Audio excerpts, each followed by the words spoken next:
Bienvenidas y bienvenidos a un capítulo más de Mujeres Comunistas.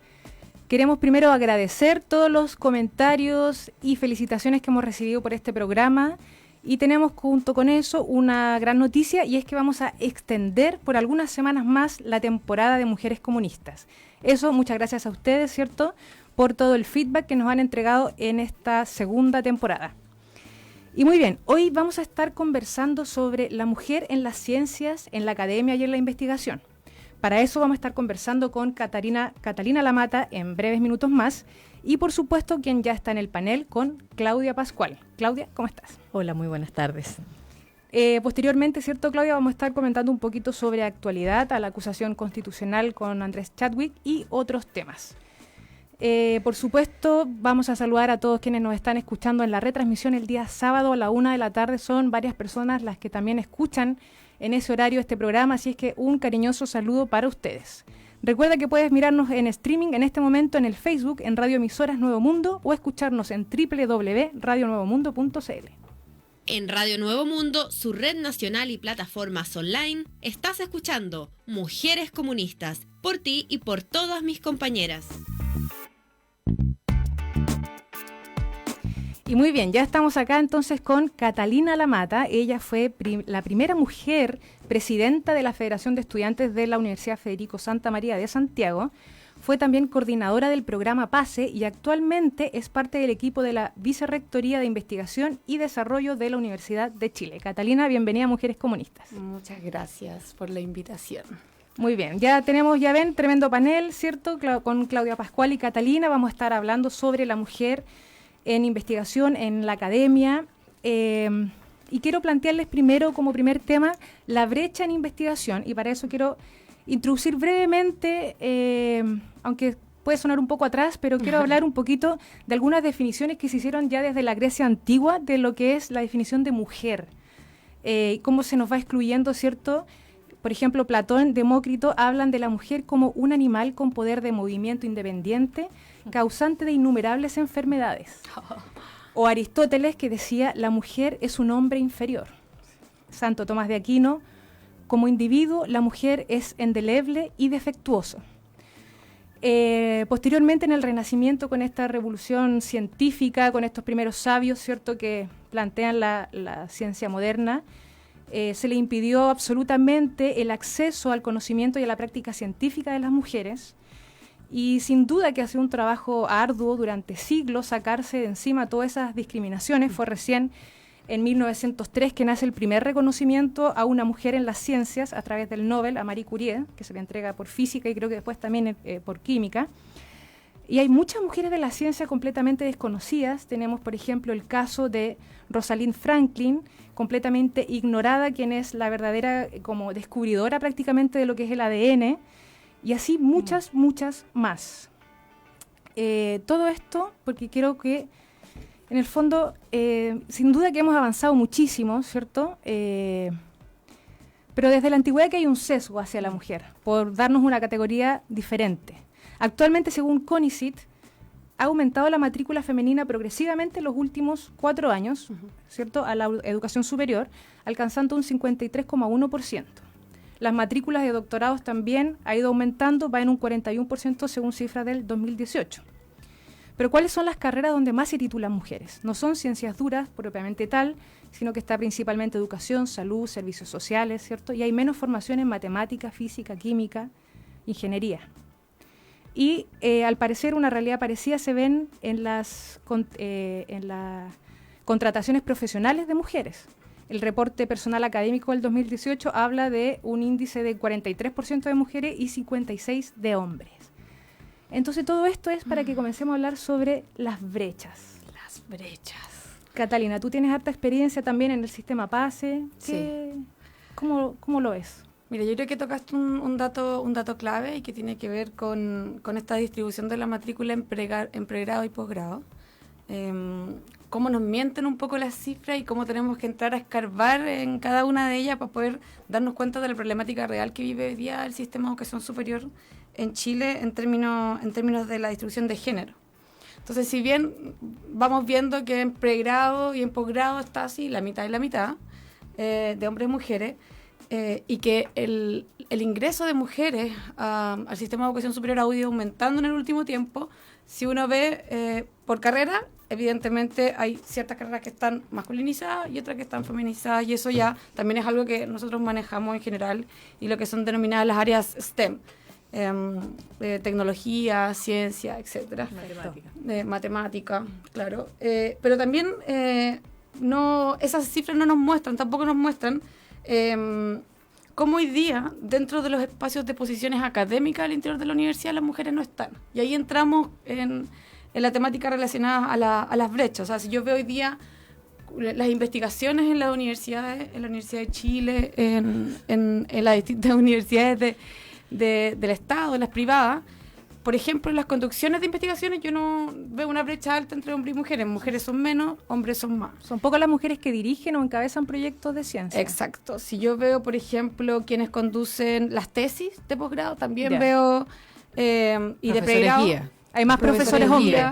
Entonces, no solo el pensar en posiciones de poder en términos como jerárquicos, como decir decanatos, que ya en verdad también vemos muy pocas mujeres, sino que también en cómo se desarrolla la investigación y la producción del conocimiento en el país. Nosotros, desde la Vicerrectoría de Investigación y ya en la Chile, y ya desde un esfuerzo importante en los últimos años con la administración del rector Ennio Vivaldi, se ha iniciado una serie de políticas al interior de la universidad para poder disminuir estas brechas, y no solo en términos de investigación, sino que de hecho más bien enfocados en la docencia. Entonces, el currículum no sexista, que es algo que también se ha trabajado en educación escolar. De hecho, si uno empieza como a recabar, es súper poco lo que hay ligado a educación superior y género, como en estos términos. Casi siempre está como enfocado en currículum no sexista, y de hecho parte importante de los procesos de los últimos años en la Chile ha tenido que ver con eso. Entonces, tomar esta agenda, que ha estado presente evidentemente, no estoy negando que no esté presente, sino que no ha habido políticas enfocadas a eso. Lo único que nosotros podríamos considerar como algo que puede aportar es lo que tiene CONICET, que es un documento que se lanzó hace un par de años atrás, pero que tampoco ha tenido una continuidad, ni un seguimiento, ni una implementación en las instituciones. Ese documento, perdón, es como un protocolo que ese documento. Claro, tiene como un diagnóstico. Sí, tiene como un diagnóstico general y tiene como algunas líneas estratégicas dentro de la misma institucionalidad de CONICET. Ahí ya entramos también en otro tema que es bastante como complejo y que tiene que ver con el modelo de la gestión de la investigación en Chile, y que como CONICET hoy día, para financiar la investigación, financia persona a persona. Nosotros como universidad no tenemos fondos basales de investigación que permitan, por ejemplo, que nosotros digamos la investigación en género es algo prioritario en la Universidad de Chile, entonces financiémosla y financiemos investigadores e investigadoras que trabajen en ello. Nosotros como Chile no lo podemos hacer, porque entonces es CONICET quien define quiénes reciben fondos o quiénes no. Entonces tenemos muy poco de iniciativa política en ese sentido. Cata, en ese sentido, también comentar que dentro de los estudios, los diagnósticos, me tocó a mí estar en el lanzamiento de uno que se hizo como el año 2016, 2017, si no recuerdo mal, de CONICET. El tema de las carreras también para las investigadoras es muy distinta que para los investigadores. Si bien efectivamente, como tú dices, ha habido un aumento, digamos, de la matrícula de las mujeres en pregrado. Hoy día somos más mujeres estudiando en pregrado que hombres. Hay una leve inversión, digamos, de los porcentajes cuando se pasa a posgrados y postdoctorados, inclusive, ¿no? Va disminuyendo la cantidad de mujeres. En esto influye principalmente lo que le influye a todas las mujeres para cualquiera de sus desempeños profesionales o de oficio, que tiene que ver con la maternidad, que efectivamente va influyendo, digamos, en las carreras de las investigadoras. Pero también ese estudio, me acuerdo que una vez comentó que, por ejemplo, las mujeres, sobre todo en carreras científicas más vinculadas a laboratorios, tenían también en sus primeros años de experiencia laboral, profesional y de investigación las tareas, ponte tú, literalmente del lavado de los artículos del laboratorio versus los hombres. O sea, me refiero que todos los juicios, los prejuicios y las conductas sexistas que se encuentran en la vida cotidiana se reproducen también en la vida de una investigadora, digamos, ¿no? Totalmente. Entonces eso también va influyendo en el estímulo y en el destacar, digamos, trayectorias de profesionales en ese sentido, digamos. Claro. Tú me habías comentado sobre un estudio en México de cuántas horas menos pueden dedicar las mujeres, por ejemplo, al estudio de investigación. Háblanos un poquito de eso también y cuéntanos cómo es la vida de una mujer académica, o sea, cuántos papers, cuántas horas de clase tiene. Yo, partir de la base que yo no soy investigadora ni académica, más soy una profesional que se ha dedicado a las temáticas de inclusión en educación superior, entonces es interesante verlo desde este lado, de no estar metida dentro del modelo de productividad académica y de gestión de la investigación. Pero claro, habría que partir primero sin la presión de hacer un paper. Exacto, sin la presión de tener productividad. ¿Cómo vive una académica en la universidad? El sistema universitario para los y las académicas es súper competitivo. Sí. O sea, basado en un modelo de mercado en el cual los indicadores que miden la productividad, que en el fondo es cuántos papers o cuántos congresos o cuánta asistencia, en general como papers, eso es un indicador de tu desempeño y eso hace que tú de alguna forma vayas avanzando en lo que se denomina la carrera académica, para decirlo en términos como...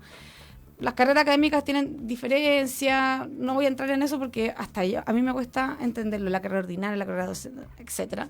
Pero en el fondo yo te mido con ciertos indicadores y tú vas avanzando en el tiempo, entonces tú partes en cierta posición y terminas, por ejemplo, siendo rectora de una universidad, o no, o siendo decano de una universidad, o no, o siendo profesora en la más alta jerarquía, que en este momento no recuerdo cuál es, profesora titular. Yeah. Entonces, en la medida que tú vayas avanzando en esas categorías, tenías acceso a distintos espacios de poder al interior de las instituciones de educación superior, y en específico en las universidades del Estado.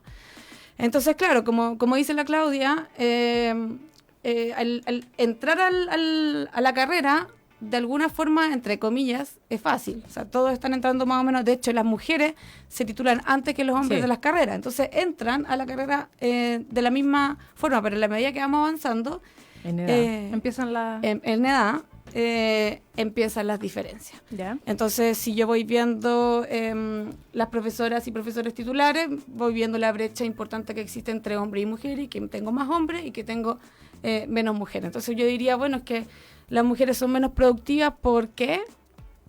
Evidentemente no porque tengan menos competencia, porque tengan menos habilidades, sino que porque efectivamente, como lo dice la Claudia, tienen que dedicarle tiempo a las labores domésticas y reproductivas, y eso es el reflejo de lo que vemos en distintos dentro espacios. De la universidad y fuera de la universidad. Dentro de la estoy universidad, destacando, claro, que no es solo en la casa. ¿Y a qué hora hacen los papers entonces? Sí, claro, exacto, tienen menos tiempo para generar paper y después es por lo que se las mide, entonces no es que sean menos productivas. Claro, y se van retrasando en esta carrera competitiva que tú dices, se van retrasando. Exacto, se van retrasando en la carrera y finalmente, entonces, por ejemplo, es el ejemplo más claro, como tú no tenés mujeres rectoras.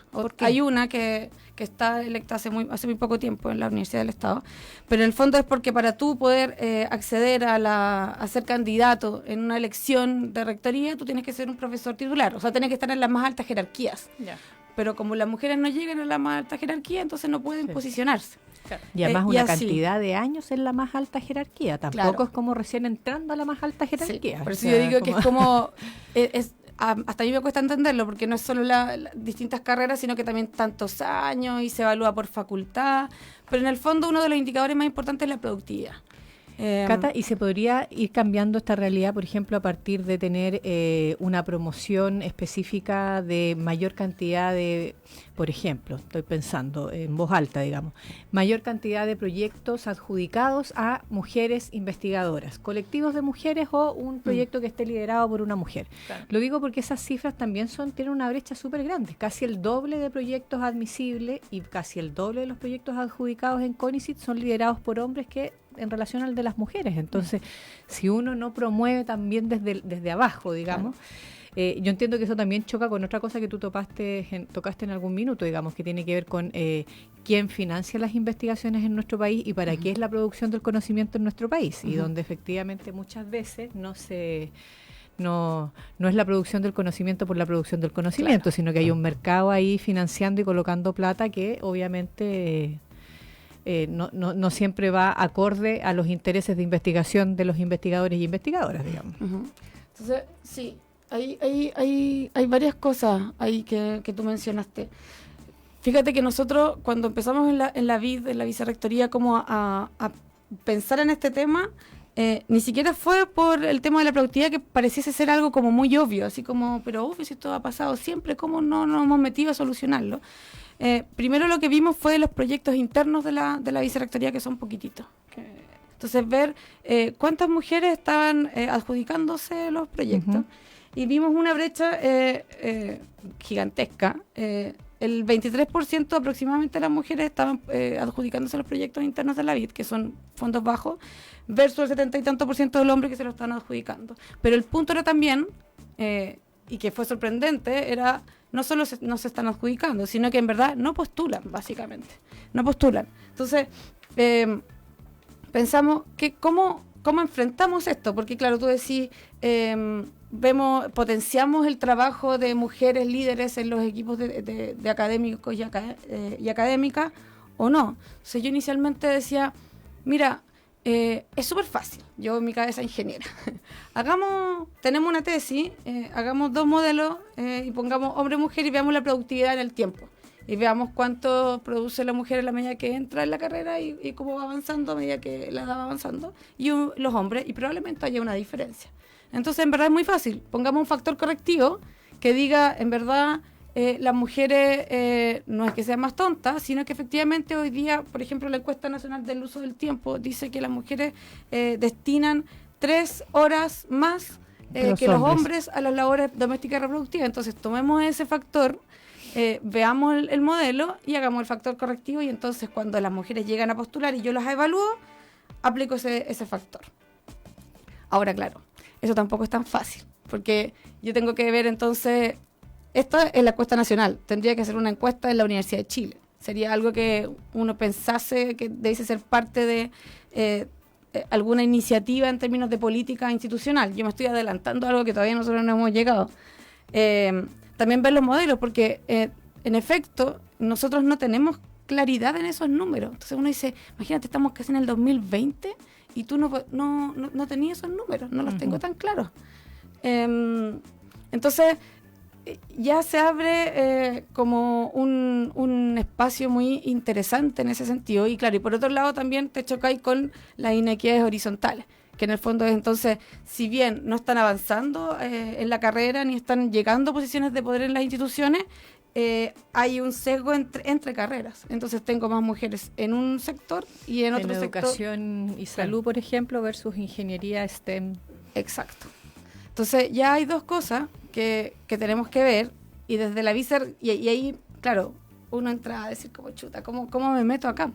Porque la evaluación y la carrera académica está en un espacio distinto al de la vicerrectoría de investigación. Yo tengo que pensar que yo, sin manejar financiamiento basal como institución, sin ser CONICET de alguna forma, está totalmente desarticulada de la política nacional en torno a la investigación. ¿Qué políticas puedo desarrollar yo como vicerrectoría y promover al interior de la institución, de la universidad, para que estas brechas vayan disminuyendo? Entonces, claro, nosotros podemos hacer algo en lo que yo mencionaba al principio, que eran los fondos internos, pero que son un porcentaje enano con respecto a los fondos nacionales de investigación, que quien maneja hoy día es CONICET. Entonces, el desafío para nosotros es mostrar esto, trabajar esto, ver los datos y decir, bueno, entonces, a ver, Ministerio de Ciencia y Tecnología recientemente creado, ¿qué vamos a hacer con esto? O replique. Claro. No me voy a adelantar para decir que lo de nosotros sea lo perfecto, pero si que tiene buenos resultados es iniciativa a replicar, digamos. Pero tendríamos que pensar en eso. Las voy a invitar en este momento a un primer corte musical, antes de continuar con el tema.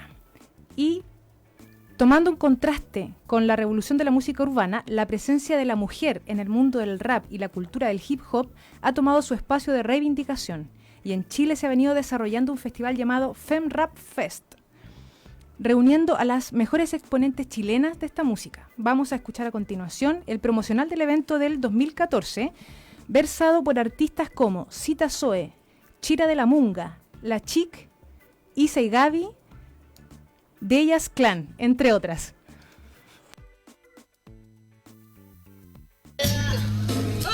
Yo, Fair, Fan Rap Fest. 15 de noviembre acá en el Sitio Club. Bro, check it. Yo.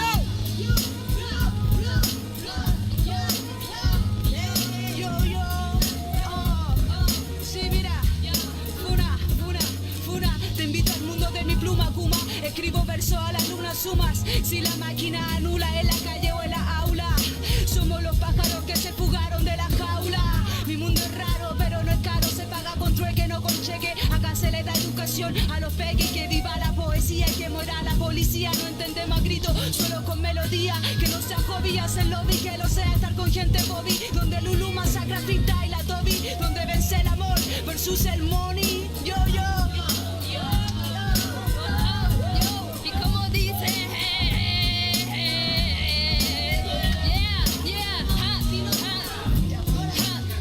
Me pregunto yo, ¿qué pasará? Las mujeres se tomaron otra vez la ciudad, trayendo igualdad en modo de lírica, rítmica, doble X en forma biológica. O para ti, hermano, las mujeres sí rapeamos y en el beat lo demostramos, que lo tengan más que claro. Las tetas ya no son paro ni par trabajo ni para nada. Las tocatas siempre estamos apoyando forever al rap, creando bombo clap, aplicando la breakdance. Somos pocas pero la calidad está acá, distintamente pero la misma cultura, 24/7 aplicándole esta asignatura que me calma la locura. Esta es mi drogadura, que pastilla ni que mierda, yo no quiero la cura.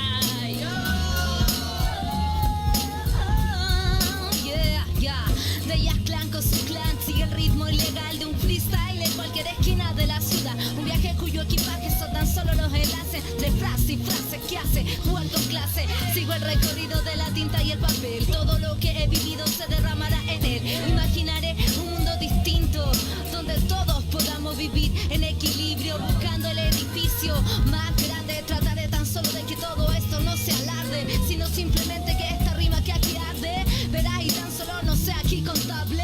Tan solo deliraremos en algo nuevo, crearemos un mundo, un hemisferio nuevo.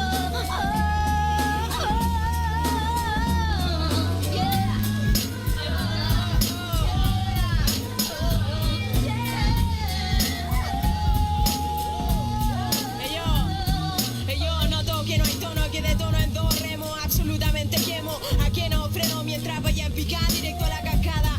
No me voy a mojar, no me voy a permitir tocar el agua, no, tal que en mi conflicto normalmente brindo. Nos iba en el ritmo norteamericano, nosotros nos matamos, no estamos para dar gusto a los falsos. No quiero un final alegre ni tu mierda, quiero fiebre alucinógena, que no me pidan nada si no hay maldad. No sé por qué mierda no me parece nada normal, si normal no estamos mal, todo está fenomenal, cuando no conozco nada de la puta verdad de yo.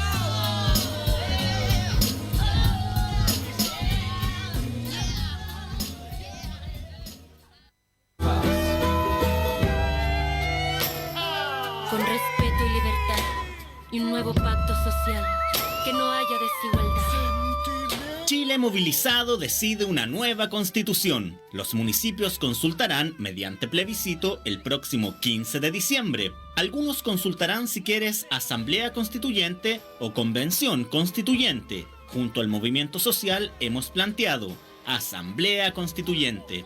En esta oportunidad debemos ratificar la asamblea constituyente si aparece en la consulta de tu comuna. Si no aparece, entonces marcar la opción convención constitucional. Adicionalmente, si el voto es presencial con papeleta, debemos agregar la marca AC. La nueva constitución debe contemplar las grandes demandas que Chile ha levantado durante las masivas jornadas de protesta social. Lo primero que debe contemplar, respeto absoluto a los derechos humanos. Infórmate sobre la posibilidad de votación en línea en cada municipio. El Partido Comunista de Chile llama a participar de la consulta de los municipios este domingo 15 de diciembre.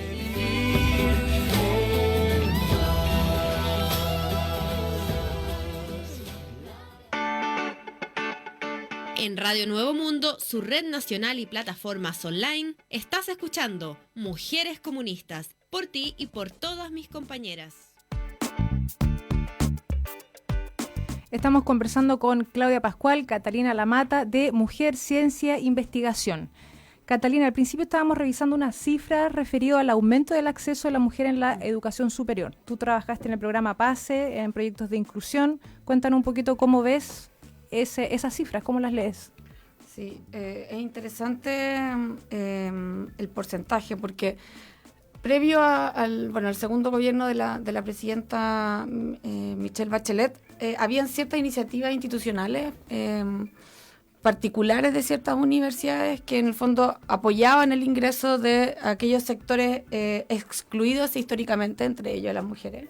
Está el programa de género de la Universidad de Chile, y están en específico los propedéuticos que fueron base del programa PASE. Uh-huh. El PASE en específico era una medida que lo que intentaba, y el desafío que se nos puso a nosotros y a nosotras, era el establecer un programa de inclusión para sectores socioeconómicos bajos.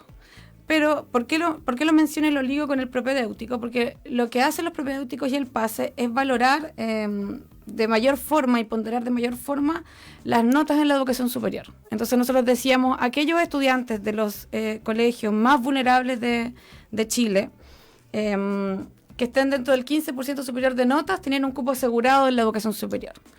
Eso fue lo iniciamos el 2014. Hoy día nosotros ya vemos titulados del PASE, lo que me provoca profundo orgullo y felicidad, porque sabíamos que aquellos estudiantes que tienen buenos rendimientos académicos en la educación escolar les va a ir bien en la educación superior, porque son resilientes, porque son esforzados, etcétera. Y hábitos de estudio. Tienen hábitos de estudio, y también el considerar que las evaluaciones estandarizadas, que son hoy día como es el instrumento por el cual ingresan los estudiantes a la educación superior, que en este caso, en este año es la PSU, el año pasado fue la PA. Y antes del bachillerato. Y antes del bachillerato, yo ya no sé de eso. No, yo tampoco lo conocí. Muestran diferencias de rendimiento entre hombres y mujeres. Eso quiere decir que en general a las mujeres les va, entre comillas, peor en la PSU, pero les va mejor en las notas. Entonces, en el colegio. En el colegio. Pero cuando llegan a la PSU les va mal. Cuando llegan a la PSU les va peor que a los hombres. Les va peor que a los hombres. Entonces, la PSU de alguna forma como que esconde estas diferencias, porque técnicamente se normaliza en una media de 550, en fin. Pero si yo separo, por ejemplo, el grupo superior del mejor puntaje PSU y divido hombres y mujeres, veo que hay hombres que les va mejor y a las mujeres les va peor. Y si yo agarro el rango de menor puntaje, veo que hay más mujeres ahí, o sea que les va peor que a los hombres. Por lo tanto, tomando un poco lo que hablábamos antes de las inequidades horizontales, uno pensaría que hay menos mujeres en las áreas STEM por una cuestión cultural. O sea, las niñas se les exige, o sea, se les promueve, educa desde chica de que son malas para las matemáticas. Exacto, se les promueve menos el ingreso al área de ciencia y tecnología, y no así a las ciencias sociales o, no sé, enfermería, etcétera. Pero también hay una temática relacionada a las pruebas estandarizadas. Entonces, como a las mujeres les va peor, entre comillas, en matemática, entonces tienen menor posibilidad de ingresar a las carreras de ciencias que claro, piden y exigen una PSU matemáticas más alta. Entonces, la PSU no ha cambiado en ese sentido. Tampoco es que mida calidad. Pero en ese sentido, porque la prueba tiene un sesgo ya. Tiene sesgo, ya está estudiado. Primero, las brechas de los rendimientos en matemáticas en la educación básica y media, está visto que hasta segundo medio, hombres y mujeres les va igual en matemáticas. Uh-huh. La brecha parte recién a partir de segundo medio. Y tiene que ver con el cómo te hacen la clase de matemática y no con tu cerebro, para decirlo claramente. Uh-huh. Entonces, influye el profesor y la profesora de matemáticas. Los ejemplos de matemáticas. Porque además empieza también la preparación a la PSU. Exacto, y porque además empiezan los ejemplos. Porque cuando tú eres más chico te enseñan a sumar y a restar con ejemplos de vas al supermercado, compras tanto, no sé qué, con cosas que son más vivenciales para un niño y para una niña en igual manera. En cambio, vas subiendo los cursos y empieza. El vehículo viene con una pendiente tanto, en una velocidad tanto, va a tropezar con no sé qué, la fuerza no sé cuánto. Para la mayoría es chino, entonces efectivamente no son cosas vivenciales para todos los niños y todas las niñas, ni para todas las adolescentes y todos los adolescentes, pero sí referencian a cosas que los hombres pueden haber jugado más, porque si a los hombres los hicieron jugar con autos todo el tiempo, a las niñas no, ¿te fijas? Entonces tiene que ver con ese tipo de cosas, digamos, entonces tiene sesgo. Sí. El sesgo en matemáticas en la PSU ha estado siendo denunciado hace harto rato. Hace mucho rato. Sin embargo, creo que también, a pesar de que las mujeres tienen un mejor rendimiento en lenguaje en el colegio, antiguamente antiguamente en castellano. Lenguaje y comunicación. Claro, el lenguaje y comunicaciones, igual hay sesgo en la prueba del lenguaje y comunicaciones entre hombres y mujeres, y eso a ellos les va más mal en el colegio en eso. Oye, antes que se nos vaya el tema, quiero llevarlas nuevamente al tema de la investigación, porque referido también a la perspectiva de género, no es lo mismo una investigación de género que una investigación con perspectiva de género. Algo me comenta eso. ¿De qué se trata eso? A ver. Cuando nosotros iniciamos el levantamiento de información y de foco para ver cómo establecíamos la política de género en investigación, creación artística e innovación en la Universidad de Chile. Para no dejar fuera para no dejarlo fuera, vimos dos focos principales. Uno, las brechas, que es lo que estábamos hablando recién. Y por eso lo menciono, porque no son solo brechas en investigación, sino que también en innovación. O sea, ahí ya esa cuestión, o sea, no tengo los datos acá, pero probablemente las brechas sean mucho más grandes. O sea, mujeres que lleguen a hacer transferencia tecnológica, eso ya es mínimo. Vimos también entonces la investigación en sí. Ahí hemos estado trabajando de la mano con la profesora Kemi Yoyarzún, que lleva años trabajando en políticas de género en la universidad. Y ella, claro, nos hablaba de esto y varias académicas y académicos también, que tiene que ver con, claro, yo hoy día también estoy instando a que haya más investigaciones con respecto al género. Y yo tengo, por ejemplo, datos como estos, como los que estamos conversando ahora. Pero hay otra ala que tiene que ver con cómo yo genero investigación con perspectiva de género. Que puede abarcar diversos temas, ¿no? Que son economía, todos los temas, claro, medio ambiente y género, salud y género, economía y género. Entonces, porque también se ven sesgos metodológicos. Yo ahí no soy muy experta y de hecho debiésemos nosotros iniciar un proceso de catastro de cómo ha sido ese trabajo al interior de la Chile. ¿Quiénes hoy día desde medicina han hecho investigación con perspectiva de género? Y ahí lo focalizo un poco porque siempre surgen como los ejemplos clásicos. Es decir, como, por ejemplo, yo voy a ver el cáncer o los infartos. Entonces yo hago el infarto y lo investigo y veo cuáles son las causas y yo trabajo en esas causas, en los experimentos, digámoslo, solo con hombres. Entonces, claro, digo, el diagnóstico para un infarto es 1, 2, 3, 4, 5 y listo, y lo saco. Entonces, si una persona cumple con 1, 2, 3, 4, 5, probablemente tenga un infarto. Pero yo ese estudio lo hice solo con hombres. Claro. Y probablemente para las mujeres sea distinto. Entonces, imagínense la cantidad de cuestiones que nosotros vivimos sesgados, sí, porque la investigación ya metodológicamente está sesgada en ese sentido. Sí, la mujer. Entonces, en el deporte también, cómo influye la menstruación, todos esos temas están muy poco investigados. Es un detalle partir de que para hablar de este tipo de cosas es que se tiene que exigir estadísticas diferenciadas por sexo en todos los temas. Eso no es un detalle, digamos. Ahora, el tema es que para seguir y profundizando la perspectiva de género no te puedes quedar solo ahí. O sea, claro, ese es tu punto de partida y de ahí para arriba, digamos. Lo digo porque las entidades públicas se quedan hace muchos años reportando solo en estadísticas de género y no profundizando en diagnósticos más cualitativos de las diferencias, digamos, de género. Sí. En España, nosotros, bueno, yo siempre menciono esto, como la Comisión Europea tiene como una especie de manual de buenas prácticas relacionadas a la investigación con perspectiva de género, que son como un poco lo más avanzado. Y te dice, así como, mira, en informática ponle ojo a estas cosas para poder hacer tu investigación, en medio ambiente ponle ojo a estas cosas para hacer tu investigación. Entonces, uno esperaría poder apuntar a eso y también uno esperaría que con un Ministerio de Ciencia y Tecnología recientemente creado, también se estuviese pensando en estos términos. O sea, como esta brecha es una cuestión que la sabemos hace rato. ¿Qué es lo que va a hacer el gobierno con respecto a eso? Es fundamental también. Como no se puede establecer como una especie de cuotas paritarias, digamos, que tantas, no sé, pues mujeres profesoras de excelencia como las que tú llamas antes de llegar a ser rectora, asegurar un cupo para mujeres, digamos, y que de esa forma la universidad se vea obligada a potenciar la carrera de esas. O sea, yo creo que medidas pueden haber muchas, como lo que yo decía al principio. Yo también me estoy adelantando y puede que sea distinto, pero un factor correctivo. O sea, si yo hiciera, por ejemplo, una encuesta del uso del tiempo que se hizo en México, yo no me acuerdo del dato en específico ahora, pero se hizo en la UNAM. Yo agarro y le pregunto a todos los académicos, ¿cuánto tiempo le dedicas tú a las labores domésticas y reproductivas? Entonces yo puedo decir, mira, corrijámoslo en ese sentido. Y listo. Y en todos los concursos, porque la brecha se me repite no solo como en los concursos, por ejemplo, internos de la VIT, sino que también en los FONDEF, en los FONDECIT, etcétera, etcétera. Todos los fondos que CONICYT tiene, las brechas son iguales en todos. Entonces, uno podría pensar en cosas como esa, digo, como aquí soñando. Pero también uno podría decir son cuotas. O frente a dos investigaciones. O son la suma de todas esas. O la suma de todas, la suma de todas. Y además de eso, entonces yo también tendría que pensar en que si estamos haciendo investigación sesgada, yo debería promover la investigación con perspectiva de género y poner recursos para eso. Sí. Y además en educación no sexista, que también lo tocó la Cata al principio, es promover más el tema de los ejemplos de mujeres en el mundo científico. Sí.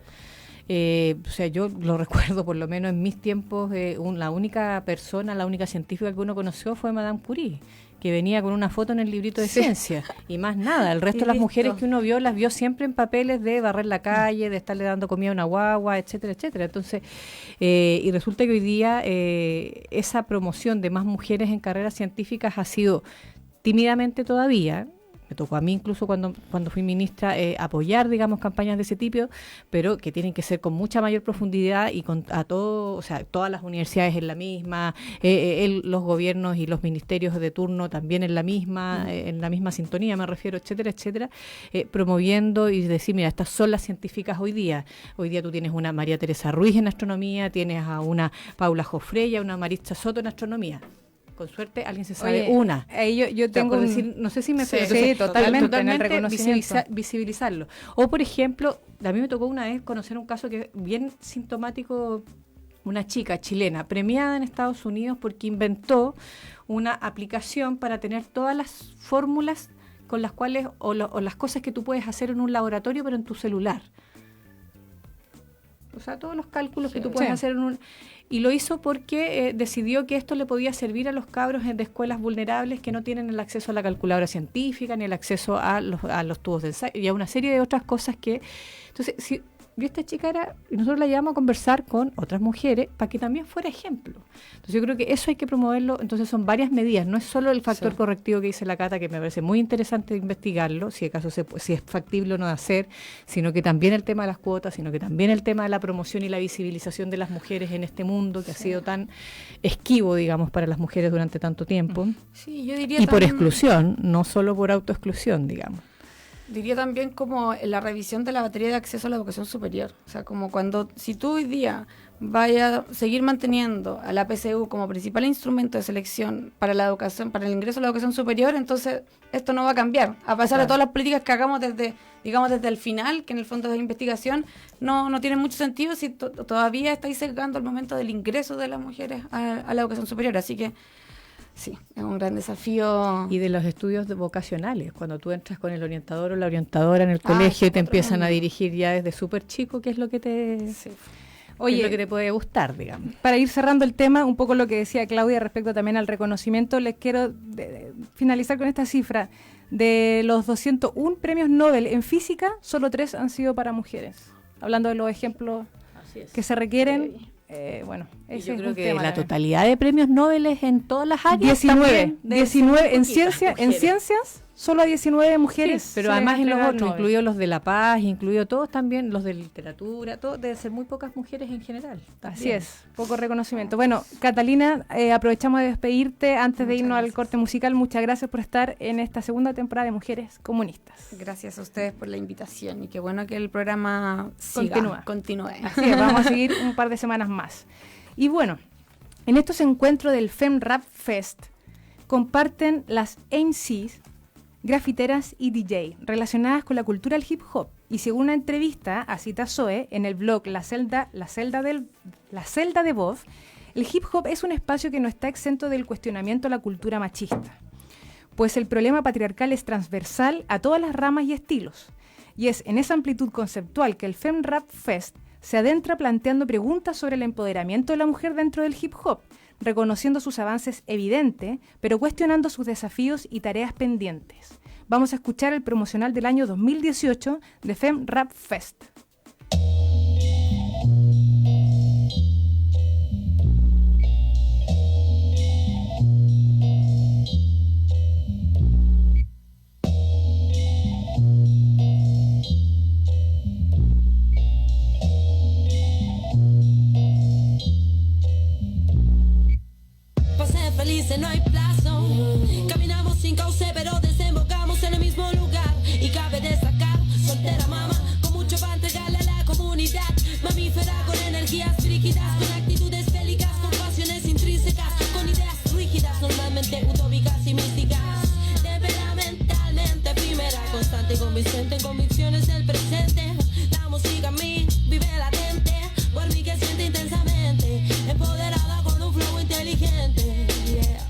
Lenta crece la oruga, lenta como tortuga. Pronto su alma se irá a la fuga. Despacio como se susurran los consejos. Aprendiendo de lo nuevo, de lo viejo.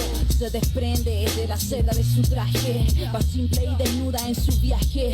Yo del capullo huyo, con mi alas fluyo. El mundo es tuyo y mío hermoso, pero dominado por corazones fríos. Disfruta de los ríos y su viento. Aléjate de la ciudad y su vivir violento. Y vuelas libre, choriza loca. Déjate llevar por la música compuesta por los árboles y sus hojas. La vida es una paradoja, que el camino de la libertad sea el que siempre escojas. Yo hago lo que quiero, bajo niña, no andes sola. Me estoy protegiendo, no te compro tu joda. Estamos protegidas contra el diablo y su cobra. Me quieren ver morir y le toca verme anticipar la jugada. Ella camina sola por la calzada, sin miedo, sin freno, sin nada. Empoderada con la frente muy en alto. Tengo seguridad de mi palabra y mi llanto. En nombre de todas las que apagaron su llanto. Me estoy elevando con más fuerza y convicción. Criado para matar sin ninguna explicación. Una sociedad enferma que no tiene solución. Estoy por las que vienen y por las que están. Por las que se fueron y por las que vendrán. Madres de la tierra, no importa el que dirán. Somos revolución, el futuro es radical. Ya no está, ya no estés, no soy quien. Para dar espacio a tus malos modales. Se trata de aprender, de entender, renacer. Entre pares que se parecen jamás.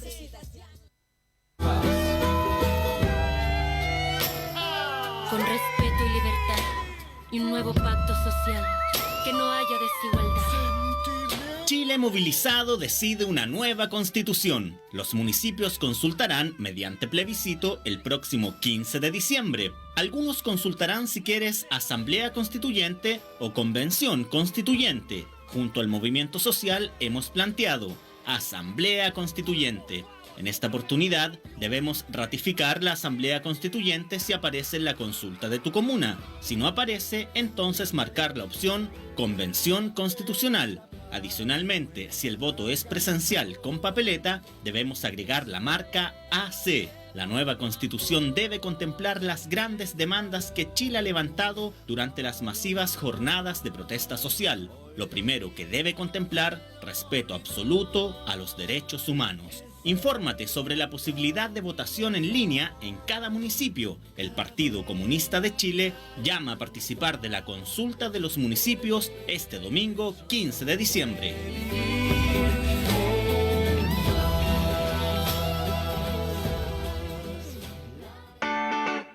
En Radio Nuevo Mundo, su red nacional y plataformas online, estás escuchando Mujeres Comunistas, por ti y por todas mis compañeras. Ya estamos de vuelta a nuestro tercer bloque, estamos con Claudia, vamos a comentar un poquito de actualidad. Claudia, hoy día en el Día Internacional de los Derechos Humanos, ¿cierto? Se cumple además el aniversario de la muerte del dictador Pinochet y se vota, no hoy día sino que mañana, la acusación constitucional contra el exministro, primo del presidente Andrés Chadwick, y también el jueves se vota la acusación constitucional contra el presidente Sebastián Piñera. Así es. Efectivamente esta semana es bien simbólica, digamos, creo yo, precisamente porque estamos en el Día Internacional de los Derechos Humanos. En vez de estar conmemorando, digamos, situaciones a lo mejor del pasado, volvemos a conmemorarlas en el presente, producto de las profundas violaciones a los derechos humanos que han ocurrido en estos más de 50 días, donde nadie ya puede desacreditar que estén ocurriendo. Tenemos 3 informes de organizaciones, de organismos internacionales, viene el cuarto, que falta el de la Relatoría de Derechos Humanos de las Naciones Unidas. Entonces es bien grave. A mí lo primero a comentar es que llama la atención el acto que hace hoy día el presidente Sebastián Piñera, primero porque no es creíble, digamos, que pueda decir que está con los familiares, que está con las víctimas de las violaciones a los derechos humanos de estos 50 días, cuando él tenía todas las herramientas para evitar que ocurrieran esas violaciones a los derechos humanos y no lo hizo. Segundo, porque además nuevamente hace una política de empate, porque si bien las nombra, al mismo tiempo vuelve a destacar y coloca como si fuera de la misma, yo creo que en términos individuales siempre son graves todos los heridos, digamos. Pero la ¿no? busca empatar con la de Carabineros. Pero busca empatar, digamos, con las situaciones de heridos de Carabineros y la pone exactamente en el mismo nivel. Se da el lujo incluso de hablar de algunas víctimas como son las de trauma ocular, que son el caso de Gustavo Gatica y de Fabiola Campillay, en donde no se han dirigido a hablar con ninguno de los dos, ni con sus familiares. Por lo tanto, esa es una política que la gente también es la que está diciendo, oye, basta de hablar en nombre de nosotros sin ni siquiera venir a estar con nosotros, ¿no? Por otro lado, tenemos la cadena nacional de anoche del presidente Sebastián Piñera, en donde vuelve a reiterar una serie de medidas que ya están o en el Parlamento, en agenda hace rato, o que son parte de su programa de gobierno de siempre y no de situaciones nuevas producto de estos más de 50 días de crisis social, política que tenemos en el país.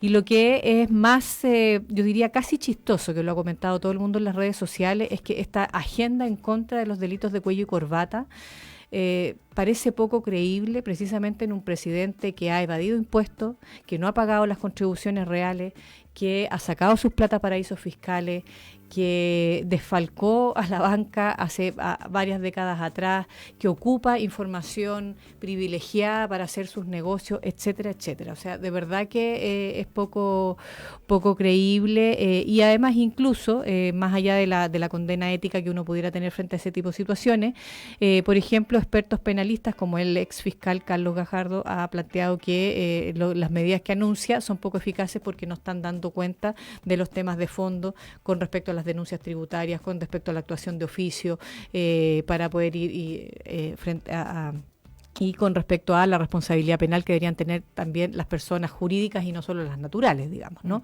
Para poder ir contra empresas, por ejemplo, que estén hoy día, por decir algo, financiando malavidamente a la política o que estén coimeando algo, digamos, ¿no? Para decirlo en buen chileno. En ese ámbito de cosas llama la atención también hoy día la cantidad de manifestaciones que se están provocando a propósito de los días de los derechos humanos.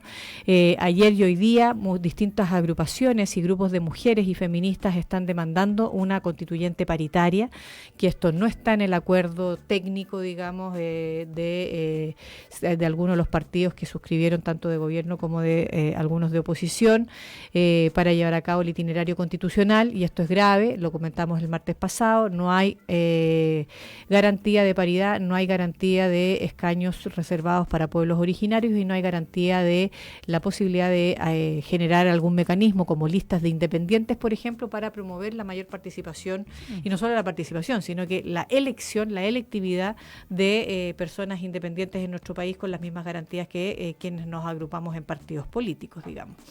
Hay movilizaciones ahora en la tarde, entiendo, hay marchas que parten desde Providencia con toda la hacia la Plaza de la Dignidad, otras que van desde la Plaza de la Dignidad por Providencia hacia arriba, todas de mujeres demandando este tipo de cosas y emulando también a las mujeres por la vida que trabajaron tanto en los gobiernos, o sea, perdón, en la dictadura militar por recuperar la democracia, digamos. Y en relación a las acusaciones, yo solo quiero advertir que está la votación en el Senado, que espero que efectivamente se vote en consecuencia, no solo en relación a la responsabilidad que puede tener el exministro Chadwick, sino que también en consecuencia el día jueves con el presidente Sebastián Piñera. La propia defensa en la acusación del exministro Chadwick plantea que el responsable primero es el presidente de la República, en tanto un ministro no se manda solo, para decirlo en buen chileno. Por lo tanto, sería bien difícil entonces votar a favor de esa acusación del ministro Chadwick y no votar a favor de la acusación del presidente, que es el que tenía todas las atribuciones, facultades únicas y exclusivas para promover o parar esta situación, digamos, ¿no? Y yo creo que ese es un tema fundamental. Si por ABC, quiero decirlo también, políticamente, no se logra aprobar la acusación constitucional del presidente Piñera el día jueves, creo que hay que seguir obviamente haciendo gestiones penales, judiciales importantes, pero al mismo tiempo también dejar en claro que en la historia quede que, por así decirlo, es salvado políticamente, más no porque no hubiera cometido las violaciones a los derechos humanos. No sé si me explico. Sí. O sea, que hay una situación en donde si hay alguien que le quiere prestar entre comillas, ropa, que lo asuma derechamente, que lo está salvando políticamente, porque en estricto rigor están todos los argumentos jurídicos y penales para acusarlo totalmente. Por abandono de deberes y por haber no haber puesto coto, digamos, a una situación de violación a los derechos humanos en nuestro país. Claudia, antes de irnos, se viene la consulta municipal. El 15 de diciembre se realiza esta consulta, ¿cierto?, que busca conocer si la población requiere una nueva constitución. La mitad de la comuna iniciará el proceso online el día 13. Incluso las y los adolescentes podrán participar previa inscripción. Tú me imagino que vas a participar. Sí, hay que decir que hay comunas que parten entre el 11 y el 15, que son 36 comunas, entre esas Recoleta. Hay que estar inscrito, ¿no? Todos los que estamos, los mayores de 18 que somos partes del padrón, ya estamos inscritos. Entiendo que la inscripción es solo para los menores de 18 años, entre 14 y 18 años. Una inscripción que diga yo quiero participar, no una inscripción en el CERVEL, para que se entienda. Y hay 36 comunas, como te digo, que lo hacen entre el 11 y el 15, que además son las comunas que van a preguntar particularmente por Asamblea Constituyente como mecanismo de cambio para la redacción de esa nueva Constitución. Las otras comunas que están haciendo la consulta a la Asociación Chilena de Municipalidades están consultando no por Asamblea Constituyente, sino que por Convención Constituyente. Para aquellas comunas en las cuales no esté la opción de Asamblea Constituyente, quiero ser súper clara, tienen que marcar la de Convención Constituyente, que es la que implica el 100% electo por la ciudadanía. Perfecto. Y no que es la convención mixta, que es la mitad de parlamentarios o parlamentarias y la mitad electo. No confundirse con eso. No confundirlo, efectivamente. Tratemos, o sea, los que puedan marcar AC, incluso si es que lo pueden hacer presencialmente, bien, pero habemos varios, por ejemplo, en mi comuna, La Florida, que lo va a hacer digital, por lo tanto, Internet. No tenemos ninguna posibilidad de marcar siquiera tampoco la otra opción. Entonces tendríamos que marcar Convención Constituyente. Incluso, si es presencial, marcar Convención Constituyente y al ladito AC. Claro. No pierda el voto. Ya lo saben, Convención Constituyente. Ahora, Claudia, ¿por qué es importante participar de estas elecciones municipales? Porque yo creo que esta es una posibilidad que tenemos de mostrar que efectivamente los chilenos y las chilenas queremos una nueva Constitución. Todos los estudios de opinión, todas las encuestas están diciendo que más del 70% quiere una nueva Constitución. Esto es una manera de graficarlo, de ratificarlo. Y por otro lado también porque la gente está manifestando que quiere una forma de redacción de esa nueva Constitución no encerrada entre cuatro paredes, sino que con participación ciudadana vinculante. Y una manera de hacerlo efectivamente es yendo a votar y concurrir diciendo queremos Asamblea Constituyente o en su defecto Convención Constituyente 100% electa por la ciudadanía. Y en ese ámbito hay que seguir participando, pero no solo participar de esta consulta municipal, que sus resultados puedan ser también una presión y un efecto demostrativo para el Parlamento, sino que al mismo tiempo también vamos a tener que seguir movilizándonos y presionando para que se puedan seguir cambiando aspectos de este acuerdo que nos permitan este itinerario constitucional. Tenemos que hacer campaña para ese plebiscito en abril, tenemos que hacer campaña para la elección de los constituyentes y las constituyentes y luego también seguir movilizados para que esa redacción en la constituyente sea como la ciudanía la quiere, pues, y sea, para todas y para todos. Exactamente, y para todos también, que hasta hay harta no seamos tan binarias. No, es que además hay harto de tilín que han hecho la población LGBTI a propósito de considerar todos los derechos también, ¿no? Ya lo saben entonces, Convención Constituyente o Asamblea Constituyente. Así es. ¿Cierto? Y bueno, ya tenemos que cerrar. No se pongan tristes porque continuamos el próximo martes. Recuerden que esta temporada se alarga. Nos despedimos entonces. Saludos a los quienes están escuchando día sábado. Conducción Simone Pavín, controles Francisco Navarro y producción Matías Godovis. Chao, Claudia. Nos vemos. Chao.